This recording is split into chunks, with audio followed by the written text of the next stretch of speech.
nome do Pai, do Filho, do Espírito Santo. Amém. Doutrina católica, tradição e magistério. Meditação. O mundo está pronto para o anticristo. Por Dom Lourenço Fleischmann. O que me leva a escrever hoje é a constatação cada dia mais evidente da dificuldade que as famílias católicas têm para viver neste mundo enlouquecido e transviado. O espetáculo que estamos assistindo, e que não se limita ao carnaval, mas ao ano todo e a todos os anos, é de meter medo. Nossas famílias, nossas melhores famílias, não conseguem se isentar deste mundo. Todos pactuam com práticas diversas de destruição do que resta de decência e de família. Ora, é justamente esta constatação da destruição de todas as realidades sadias da antiga sociedade que explica a dificuldade das pessoas em não se contaminar.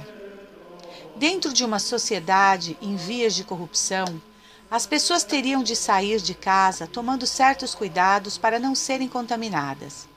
Cuidados com os outdoors, com as bancas de jornal, com o convívio no trabalho e até mesmo com os assaltos na rua.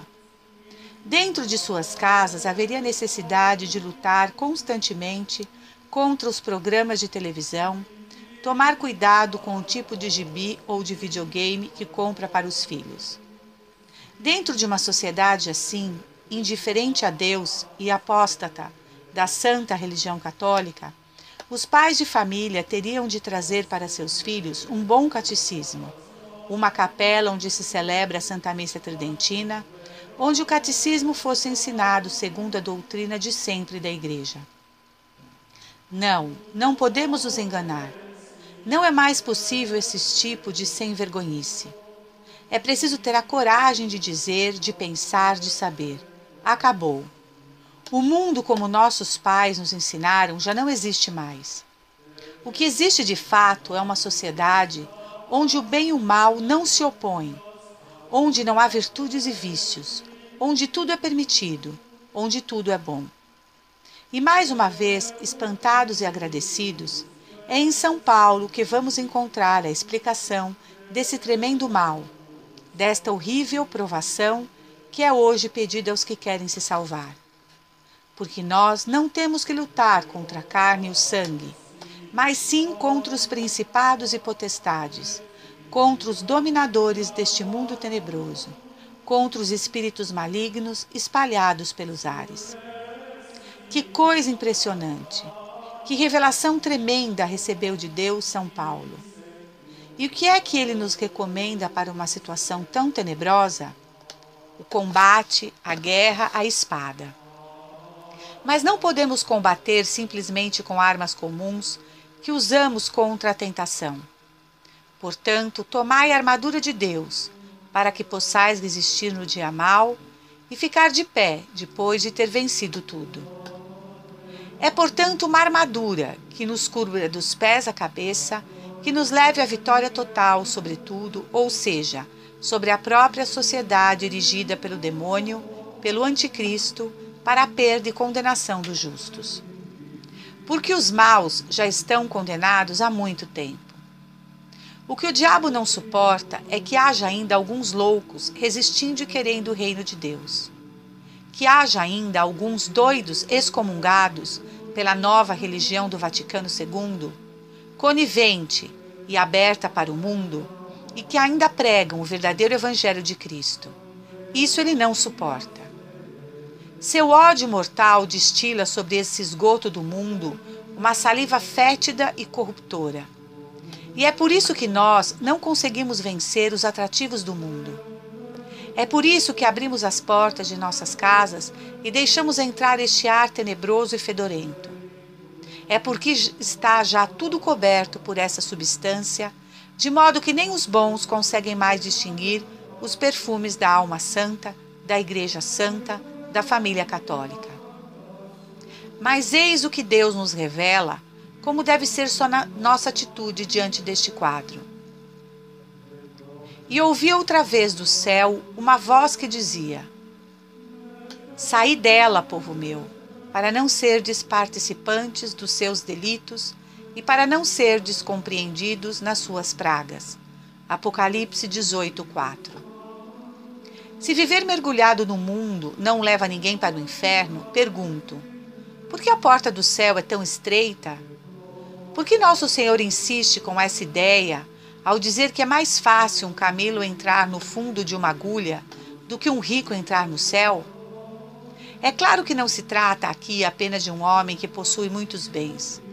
Rico é aquele apegado às coisas, aos bens materiais, ao conforto, ao mundo. Um homem que centraliza sua vida nas coisas deste mundo. Fica de fato quase impossível entrar no céu, carregado de tantos apegos, vaidades, orgulhos e vícios. Do seu lado, os santos insistem sempre: levem uma vida piedosa. O católico deve guardar sua vista, seus sentidos, para evitar todo pecado. Vivam com modéstia, na castidade. Não é bem esta prática atual onde os católicos não diferem em nada dos mundanos. Assim, assistem aos mesmos programas de televisão, frequentam os mesmos shows, as mesmas festas, gastam seu dinheiro no mesmo comércio anunciado pela mídia, Natal com Papai Noel, Páscoa com os ovos e coelhinhos, e essa gama impressionante de festas inventadas para ocupar o lugar das tradicionais festas religiosas e dos santos. Dias das Mães, Dia dos Pais, Dia dos Namorados, Dia da Criança, Dia do Zumbi, Dia do Black Power, Dia das Bruxas. Quando acabaram com os feriados nos dias santos de guarda, diziam que atrapalhava o trabalho. Como mentem! Mentem e manipulam as cabeças de todos, mesmo daqueles que leem jornais intelectuais todos os dias e compram o Código de Da Vinci. Grandes culturas. São porcos mansos indo pelo curral em direção à morte, e não percebem nada. Naquele tempo se praticava virtudes. Houve época em que o mundo se pautava pela prática das virtudes. Cada qual trabalhava para ser reconhecido pela sociedade como pessoa honesta, honrada, homem de palavra, fiel. Virtudes como a coragem, a castidade, a piedade estavam na pauta do dia. Que ele fosse um médico ou um jurista, soldado ou quitandeiro, dono de terras ou colono, todos se gabavam de dar a seus filhos a boa educação, de corrigir seus filhos mal-criados, de ensinar aos filhos a prática das virtudes. Qual o pai que não se orgulhava de ver sua filha prendada, tomar bom marido, recomeçando assim o ciclo virtuoso da família decente? Não eram santos, por certo. Mas quando pecavam, ficavam com a consciência culpada diante de Deus e tinham medo de serem mal vistos na sociedade. O drama que estamos vivendo vem do fato de que o mundo atual não se pauta por seus critérios de vida. Homens iluminados introduziram um novo eixo no pensamento da humanidade. Este novo eixo levou Gustavo Corsão a entender o mundo moderno como antropo-excêntrico, ou seja, o mundo que trocou o seu eixo. Hoje se pratica a liberdade. O polo desarticulador do mundo veio da falsidade da liberdade. A prática da virtude passou a ser vista como obstáculo à liberdade. O pensamento greco-católico, a liberdade é uma faculdade do espírito inteligente que o faz mover-se para o bem em um movimento interno da própria pessoa e não empurrada por qualquer outra força. Ora, só existe verdadeira liberdade quando nos inclinamos para o bem. Quando os homens passam a ensinar que a inclinação para o mal também é válida, estabelecem as bases para uma nova civilização, o mundo sem Deus, o mundo sem virtudes, sem piedade. O resultado é catastrófico. Nada ficou de pé na nova civilização. Não somente a Igreja Católica foi alijada de qualquer influência no pensamento moderno, como a simples prática das virtudes naturais perdeu qualquer respaldo. Se perguntarmos como vivem os homens desse nosso século, logo teremos uma lista de novas atitudes. O reino do sexo livre, sem qualquer tipo de limite, tanto pela natureza quanto pela cultura. Forma-se uma pressão sobre todos para que se acostumem a romper com os limites da própria consciência. Essa pressão vem pelos programas de televisão, pelos filmes, pela presença constante diante dos olhos de imagens sensuais espalhadas pela cidade. É um dado positivo, no sentido de afirmativo, que vem somar a uma impressionante propaganda negativa que há décadas faz uma verdadeira lavagem cerebral, convencendo a todos que a castidade seria uma doença. O reino do erro livre, onde todos têm razão e ninguém é dono da verdade, porque expulsaram a verdade. Expulsaram das suas vidas a autoridade divina, pois todas as religiões passam a se valer. Expulsaram a autoridade paterna, pois um pai não pode mais corrigir seu filho, educá-lo na prática das virtudes, condenando seus erros. O mundo onde cada qual constrói sua própria verdade é um mundo esquizofrênico. Como a inteligência humana se alimenta da verdade dos objetos que conhece, entra em colapso quando é forçada a criar verdades de dentro para fora, sua própria consciência passando a dar vida às coisas, o que é propriamente tornar-se como deuses. O reino da desonestidade livre, pois é evidente que não cabe no mundo tantas verdades individuais opondo-se umas às outras. Por isso, o colapso da verdade gera o ódio, a guerra, inimizades. Não pensem que algum tipo de governo ou de partido poderá escapar da corrupção. Ela é endêmica, faz parte essencial da vida onde a liberdade é deusa. Lá onde a verdade movia os homens ao amor, temos hoje o erro movendo os homens ao ódio. Na política como dentro das empresas, nas famílias como no mundo jurídico, o reino da infidelidade livre, pois a falsa noção de verdade e o falso amor gera uma relação social evolutiva, chacoalhante em constante movimento. Nada fica de pé, nada tem aparência de duração, de solidez, de eternidade. Neste mundo não há lugar para a família. Por isso podemos dizer que o divórcio foi a bomba de retardo lançada no mundo todo que detonou a seu tempo sobre os alicerces da família, base da antiga sociedade. Tudo isso está invadindo as casas há mais de 50 anos, sem que os católicos reajam. O liberalismo já tinha minado as bases da família. Poderíamos dizer que o liberalismo faz o trabalho de sapa e a liberdade enlouquecida fez o trabalho de restauração da casa destruída com novas bases. O pior de tudo não é o mundo ser assim. O pior é ver os católicos vivendo no meio disso sem enxergar. Cegos, surdos, sem forças, marionetes burrificadas por 50 anos de estupidez.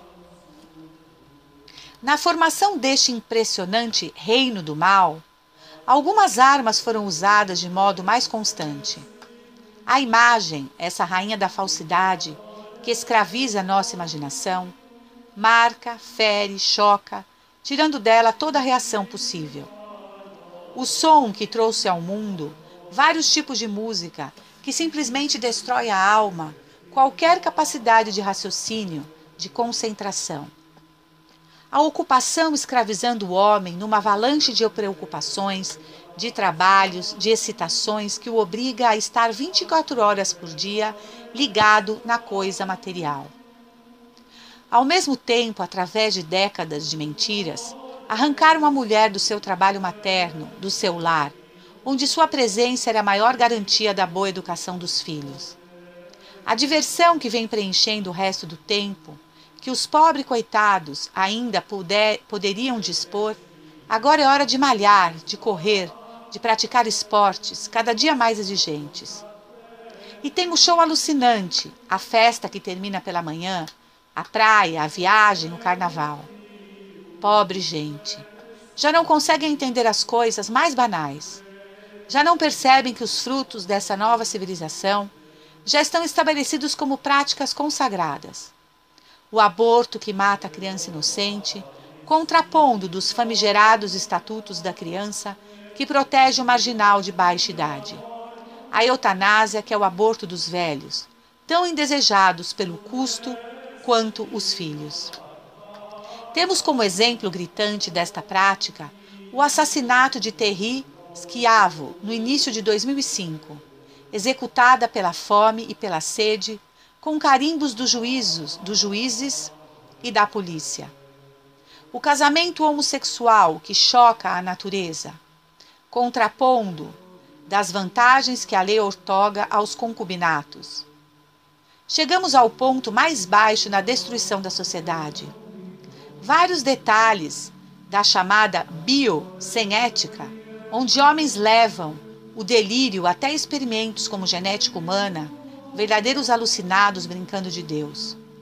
Seria o caso de perguntarmos: por que querem matar as crianças inocentes e ao mesmo tempo gerar artificialmente seres humanos? Não podemos deixar de concluir aqui a aberração dos embriões congelados que ninguém quer. Seres humanos que sofrem sem piedade e que serão destruídos cruelmente. Em todos esses exemplos, a família aparece destruída. Já não é mais a base da sociedade. Os homens que construíram isso que está aí detestam a família.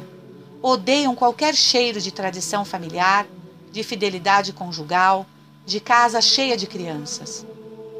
Ora, se esses são os critérios, as práticas da nova civilização anticristã, então somos obrigados a constatar: o mundo está pronto para o anticristo. O mundo está pronto para o anticristo. Sempre me pareceu impressionante a facilidade com que a humanidade segue apaixonadamente o anticristo, que é uma das bestas, no relato divino do Apocalipse. Dizia-me: como pode ser que os homens se entreguem a uma vida completamente enganadora e destruidora de tudo? Padre Castellani, grande pensador argentino, em uma descrição feita em 1953, disse tudo que só hoje estamos vivendo, disse: porque o homem do pecado tolerará e se aproveitará de um cristianismo adulterado, imporá por todas as partes o reino da iniquidade e da mentira. O governo puramente exterior e tirânico, a liberdade desenfreada dos prazeres e diversões, a exploração do homem e seu modo de proceder hipócrita e sem misericórdia. Haverá em seu reino uma estrondosa alegria falsa e exterior, cobrindo o mais profundo desespero. Em seu tempo acontecerão os mais estranhos distúrbios cósmicos, como se os elementos se houvessem revoltado. A humanidade estará numa grande expectativa e reinará grande confusão e dissipação entre os homens. Rompidos os laços de família, de amizade, de lealdade, de bom relacionamento, os homens não poderão confiar em ninguém e correrá no mundo como um tremor frio, um universal e ímpio, salva-se quem puder. Será atropelado o que há de mais sagrado, e nenhuma palavra terá mais fé, nem pacto algum terá vigor, senão pela força. A caridade heróica de alguns fiéis, transformada em amizade até a morte, manterá o mundo ilhotas de fé. Porém, mesmo ali, ela estará continuamente ameaçada pela traição e pela espionagem. Ser virtuoso será um castigo em si mesmo e como uma espécie de suicídio. Parece-me evidente que os processos políticos atuais geraram um mundo sem lideranças. Não há verdadeira liderança nos atuais países, porque todo jogo político local obedece a ordens que não entendemos nem ouvimos. E não há também uma liderança mundial, porque o lugar ainda está vago. É o lugar dele, do anticristo. Quando este homem do pecado determinar que chegou a hora de aparecer, será certamente ovacionado por toda a humanidade, pois falará a mesma linguagem, terá o mesmo pensamento de todos sobre tudo isso que citei acima. Sua ideologia, sua política, sua ciência, tudo corresponderá ao que os homens pensam e praticam até hoje. Por isso podemos dizer, sem medo de errar: o mundo está pronto. Não estou aqui a dizer que o fim do mundo está próximo, ou que o anticristo seja tal ou tal pessoa. O que me interessa nessas linhas é que os verdadeiros católicos tenham consciência do perigo que correm se mergulharem no mundo, se acharem que podem viver com estes critérios que lhes são impostos.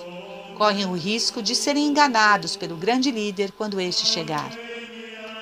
Algumas pessoas poderiam objetar que podemos conviver com todos e permanecermos católicos, mas eu os alerto para essa diferença radical entre o mundo de hoje e o mundo de 50 anos atrás. Lá, no final da civilização cristã, ainda era possível viver assim, porque os homens tinham aquele critério da prática das virtudes para suas próprias vidas e para os seus filhos. Mas hoje já não é assim. Portanto, estejam armados de espada em punho, pois aquele que não combater, que não desviar seu pensamento das falsas ideias, que não fugir das práticas absurdas, blasfematórias, ultrajantes para Deus e sua igreja, pode enredar-se na fina malha que já foi lançada sobre os homens e que os arrasta para o reino do anticristo, que não é outro que o reino das trevas. Está na hora de reler algumas páginas dos santos e doutores da Igreja. Segundo São Boaventura, essas são as marcas da vinda do anticristo.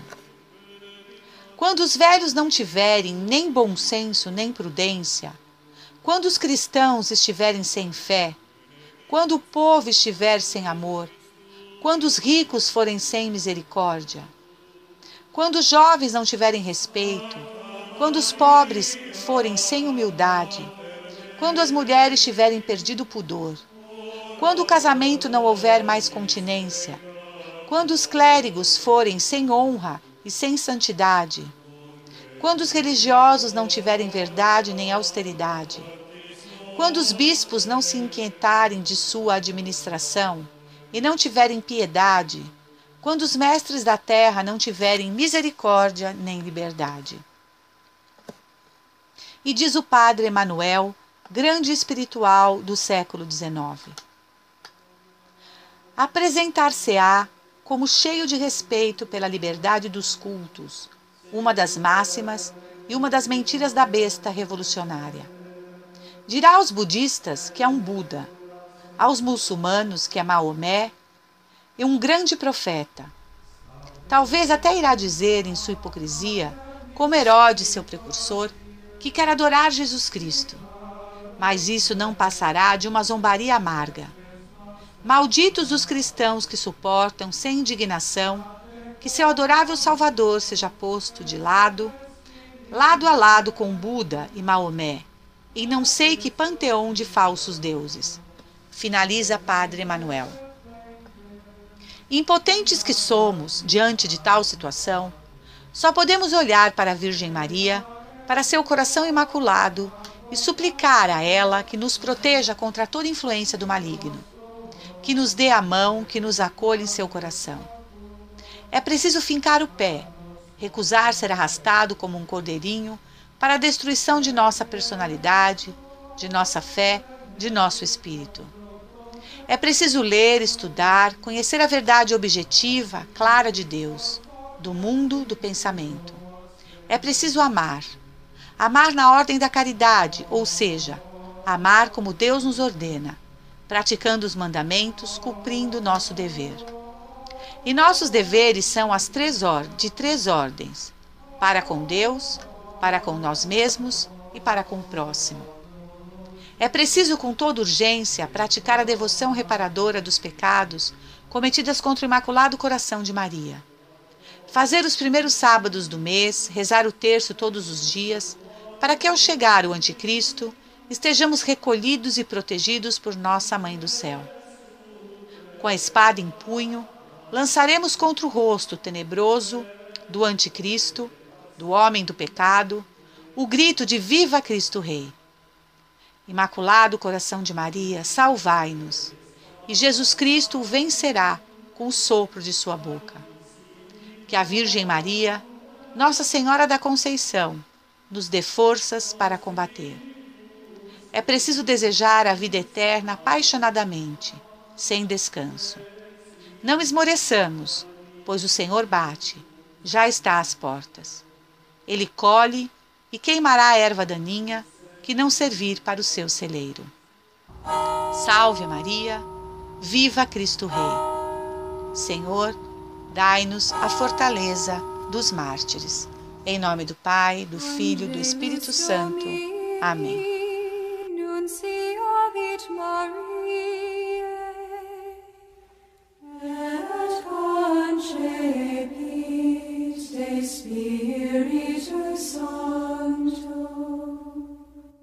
Ave Maria, gratia plena Dominus tecum, benedicta tu in mulieribus, et benedictus fructus ventris tui, Iesus.